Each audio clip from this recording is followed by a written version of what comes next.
Hello! Today I shall show you how to fix the caps lock key being reversed in Windows 11 and 10. Step 1. Check if the shift key is stuck. The first thing you need to do is check if your shift key is stuck, because if you press your shift key while your caps lock is on, it will work in reverse. Step 2. Use the on-screen keyboard. Press the Windows and R keys at the same time, then type EOS key.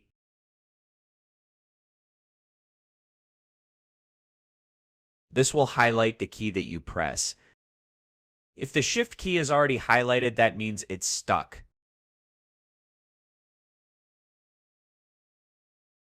Step 3. Update keyboard driver. Click on the search menu and type Device Manager, then press Enter. Expand the keyboard section, right-click your keyboard device. Select Update Driver and follow the on-screen instructions.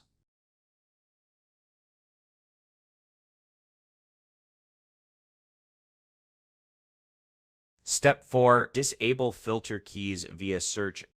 Click on the search menu and type Ease of Access or Accessibility keyboard settings.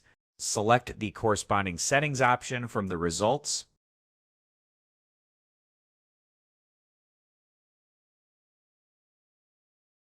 In the keyboard settings, look for filter keys and turn it off if enabled. This is how to fix caps lock reversed in Windows 11 or 10. Thanks for watching till the end, and don't forget to like, share, and subscribe.